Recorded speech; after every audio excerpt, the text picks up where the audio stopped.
Good morning students. Chapter number 3 atoms and molecules मैंने पढ़ाना शुरू किया था और मैंने आधे से ज़्यादा पढ़ा दिया था। छोटे छोटे चैप्टर होते हैं ये वाले। एटम्स एंड मॉलिक्यूल्स के बारे में बता दिया था मैंने आपको। एटम्स क्या होते हैं? सबसे छोटा पार्टिकल होता है किसी भी मैटर का, जिसको और छोटा नहीं किया जा सकता और तोड़ा नहीं जा सकता, है ना। The smallest indivisible particle of any matter is atom. ठीक है। अब एटम को एक और एटम से मिला करके एक फिक्स रेशियो में क्या बनता है? मॉलिक्यूल बनता है या कंपाउंड बनता है। ठीक है। तो इस तरीके से हमने सब कुछ यहाँ पे डिटेल में पढ़ा था। कुछ लोगों का नाम भी पढ़ा था हमने कि भाई एलिमेंट क्या होता है। एलिमेंट कोई भी एक प्योर चीज़ होती है जिसके प्योर प्योर एलिमेंट होते हैं। प्योर एलिमेंट दोनों चीज़ हो सकती है, कंपाउंड भी हो सकते हैं, मॉलिक्यूल मतलब मॉलिक्यूल्स और एटम्स दोनों हो सकते हैं एलिमेंट। ठीक है। बस वही, उसके अलावा और कुछ नहीं होना चाहिए। ठीक है। तो एलिमेंट की मैं बात करूँ तो यहाँ पे जैसे ऑक्सीजन एक एलिमेंट है। ठीक है। अब एलिमेंट ऑक्सीजन का एक साइन भी होना चाहिए, ठीक है ना, सिंबल जिसे कहते हैं। तो ऑक्सीजन का ओ होता है, नाइट्रोजन का एन होता है। कई बार हम लोग देखते हैं कि इनके नाम से बिल्कुल अलग सिंबल होते हैं, जैसे कि यहाँ पर टेबल में बताया था मैंने।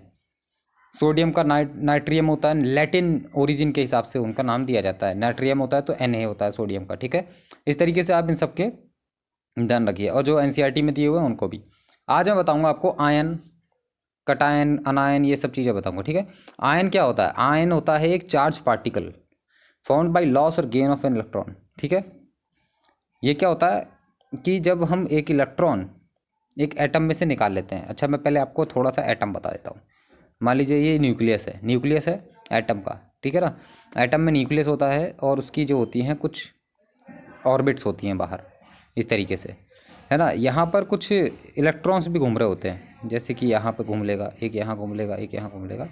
इस तरीके से इलेक्ट्रॉन्स घूम रहे होते हैं इस ऑर्बिट पे, बिल्कुल वैसे ही जैसे कि सोलर सिस्टम में प्लैनेट्स हैं। ठीक है।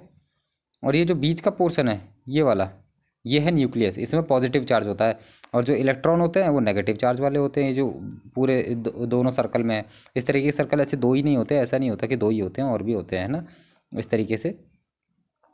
तो ऐसा जो है ये बड़ा एटम हो गया फिर अब। ठीक है। लेकिन अभी हम छोटे एटम की बात कर रहे हैं तो इसकी बात करते हैं। ठीक है। तो इस तरीके से एटम जो होता है, मान लो एक इलेक्ट्रॉन यहाँ से निकाल देते हैं अपन। ठीक है। मान लो कि किसी का एटम एटम है और इसका मैं इलेक्ट्रॉन एक निकाल देता हूँ। एटम मान लो ये है एक्स, एक्स का एटम है ये। ठीक है। अब इस एक्स एटम में मैं एक इलेक्ट्रॉन निकाल देता हूँ, एक इलेक्ट्रॉन निकाल दिया तो ये बन गया एक्स, क्योंकि एक इलेक्ट्रॉन चला गया, एक नेगेटिव पार्ट गया है तो एक पॉजिटिव पार्ट आ गया ना। ठीक है। तो इस तरीके से, तो इसे कहते हैं एक कटायन बनना, मतलब कि मैं इसमें से एक इलेक्ट्रॉन यहाँ से गायब कर दूंगा, इस तरीके से निकल के बाहर चला गया। ठीक है। तो इसके ऊपर यहाँ पर सेंटर में देखोगे, सेंटर में तो एक पॉजिटिव चार्ज है ना, ये नेगेटिव है, तो ये सबको बैलेंस करके रखा है। मान लो कि एक नेगेटिव चले जाता है यहाँ से तो ये वाला पॉजिटिव एक ज़्यादा हो गया, तो इस वजह से यहाँ पे पॉजिटिव चार्ज आ जाता है। इसी तरीके से मैं ध्यान दूँ, अगर आप ध्यान से देखेंगे तो आप पाएंगे कि भाई अगर मैं इसी में एक इलेक्ट्रॉन ऐड कर दूँ, ठीक है, तो ये एक्स अब नेगेटिव ज़्यादा हो गया तो नेगेटिव आ जाता है, तो इसको फिर ऐसे कहते हैं। अच्छा, ये इसका नाम नेगेटिव आ जाता है तो कहते हैं अनायन है। अगर पॉजिटिव था तब कहते थे कटायन है। अगर दोनों दोनों को अनायन और कटायन दोनों को ही आयन कहा जाता है। ठीक है। एक टर्म उनके लिए आयन है। आयन दो टाइप के होते हैं, कटायन और अनायन, इसी तरीके से। अच्छा, पॉली एटॉमिक आयन भी होते हैं। पॉली एटॉमिक मतलब कि एक एटॉम से ज़्यादा, जैसे कि H प्लस हाइड्रोजन हो गया। ठीक है। तो हाइड्रोजन तो ये एक एटॉमिक है ना, मोनो एटॉमिक हो गया, यानी कि एक, मोनो मतलब एक, एक एटम है इसमें। लेकिन पॉली एटॉमिक में एक एटम से ज़्यादा एटम होते हैं, जैसे कि आप देखेंगे अमोनिया, अमोनियम, अमोनियम ऐसा होता है NH3 होता है, इसमें आप H प्लस जुड़ जाता है कहीं से आके। ठीक है। तो इसकी वजह से NH4 और ये जो प्लस था ये भी आ जाता है। तो इस तरीके से ये पॉली एटॉमिक अनायन बन गया। ठीक है। अनायनिक कटायन बन गया। ठीक है। कटायन, कटायन मतलब कि पॉजिटिव चार्ज वाला है। इसी तरीके से वैलेंसी भी देखी जाती है। The number of electrons which an atom can lose और गेन और शेयर टू फॉर्म बॉन्ड। कई बार क्या होता है, वैलेंसी टर्म यूज़ होगी आपके कोर्स में, और कोर्स में वैलेंसी जो भी यूज़ हो रही है आप ये समझ लीजिए, जितने नंबर ऑफ इलेक्ट्रॉन्स का ट्रांसफ़र होगा। मान लो कि एक इलेक्ट्रॉन यहाँ पे जुड़ जाता है तो H माइनस हो गया, तो यहाँ पर इसकी वैलेंसी कितनी होगी हाइड्रोजन की, हाइड्राइड की वैलेंसी कितनी हो गई, या हाइड्राइड होता है ये जो बन गया, इसकी वैलेंसी हो गई, क्योंकि एक इलेक्ट्रॉन का ट्रांसफ़र हुआ तो एक वैलेंसी हो गई, ठीक है। इस तरीके से देखना है। इसके अलावा एक और मैं एग्जांपल दे देता हूँ कि मान लो कैल्शियम है, कैल्शियम में 2 इलेक्ट्रॉन चले गए तो ये बन जाता है कैल्शियम 2+, ठीक है ना। 2+ बन गया तो इसकी वैलेंसी कितनी है? अच्छा, एक इलेक्ट्रॉन नहीं गया यहाँ से, यहाँ पे ध्यान देंगे तो हम लोग को 2 इलेक्ट्रॉन जाने पड़ेंगे, तब जा करके तो 2 की वैलेंसी आएगी ना। तो 2 इलेक्ट्रॉन चले गए तो इसकी वैलेंसी कितनी हो गई? इसकी वैलेंसी हो गई 2।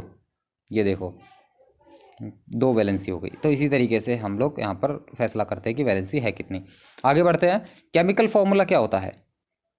केमिकल फार्मूला वो होता है, एक chemical formula is a short method of representing chemical element and compound. मतलब कि सबसे शॉर्ट तरीके से जिससे हम किसी भी एलिमेंट को या किसी भी कंपाउंड को दिखा सके उसे कहते हैं केमिकल फार्मूला। देखिए आपने सुना होगा हाइड्रोक्लोरिक एसिड, है ना, एसिड सुना, हाइड्रोक्लोरिक एसिड। लेकिन अगर हम उसको शॉर्ट में दिखाना चाहें तो इस तरीके से दिखा सकते हैं HCl। इससे ये भी पता लग जाता है कि हाइड्रोजन का एक एटम क्लोरीन के एक एटम से मिला हुआ है, क्योंकि दोनों के आगे कुछ नहीं लिखा, मतलब एक एक लिखा है। तो इस तरीके से हम पता लगा लेते हैं। कई बार आपने सुना होगा वाटर का मॉलिक्यूल, अब मैं वाटर को मॉलिक्यूल की तरह ऐसे सिंबल दिखाना चाहूँ वाटर का तो इस तरीके से दिखता है, यानी कि हाइड्रोजन के 2 मॉलिक्यूल, 2 एटम जुड़े हुए हैं एक ऑक्सीजन एटम से, इसीलिए ये H2O बना है, ठीक है। इसी तरीके से यहाँ पर और भी एग्जाम्पल दिए हुए देखो। देखो chemical formula criss cross rule होता है हमेशा, ध्यान देना आपको। Aluminium oxide criss cross rule कैसे करते हैं, देखो ध्यान से देखना। एल्यूमिनियम की वैलेंसी जो होती है वो होती है +3, क्योंकि ये मेटल है, ये आपको याद रखना है, ठीक है। और ऑक्सीजन की होती है -2, याद रखिएगा।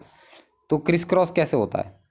ऐसे होता है, देखो जब आपको एल्यूमिनियम दिया है, एल्यूमिनियम इस तरीके से, ऑक्सीजन दिया हुआ है, आपको पता है इसकी वैलेंसी एल्यूमिनियम की 3+ है, इसका मतलब कि 3 ऑक्सीजन और ऑक्सीजन की 2 है तो 2 यहाँ। तो इस तरीके से क्रिस क्रॉस रूल होता है, इसकी वैलेंसी इसके सर, इसकी टोपी इसके सर, ऐसे, ठीक है।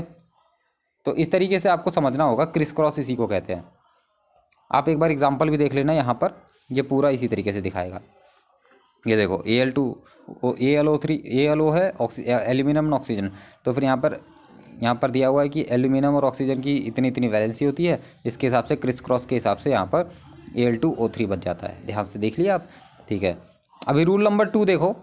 रूल नंबर 2 में इन्होंने कहा है कि भाई अगर द सबस्क्रिप्ट इज 1, अगर सबस्क्रिप्ट 1 है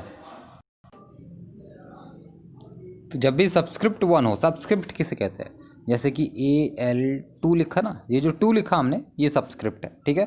अगर Al के आगे 2 लिखा है तो मतलब 2 एल्यूमिनियम के, अगर कुछ नहीं लिखा है इसका मतलब 1 लिखा है, ठीक है। कुछ नहीं लिखा होता तो उसको 1 भी समझ सकते हैं इस तरीके से।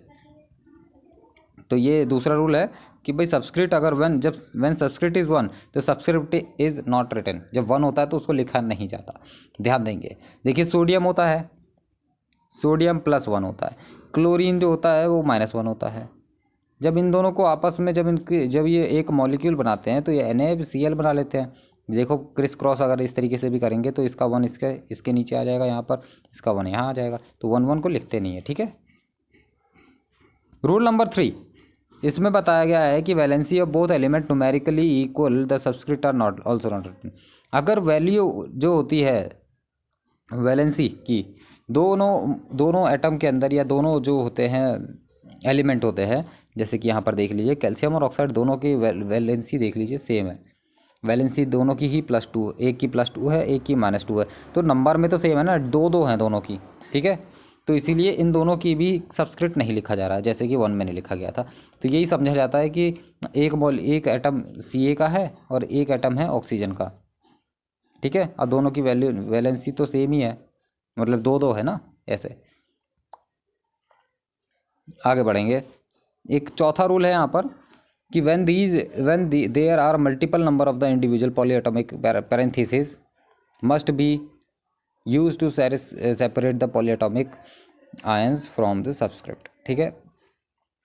जब एक से ज़्यादा एटम्स यूज़ होते हैं, है ना, एक से ज़्यादा नहीं, कई सारे 2 या 2 से ज़्यादा यूज़ होते हैं एटम एक ही मॉलिक्यूल को डिस्क्राइब करने के लिए इस तरीके से, तो कई बार उसमें यूज़ करना पड़ता है पैरेंथेसिस मतलब ब्रैकेट्स डिफाइन करने के लिए कि कहाँ पे नंबर लग रहा है, ठीक है। मैं आपको बताता हूँ, इसको देखो आप, NH4, ठीक है, NH4+1 है, SO4 कितना है, -2 है।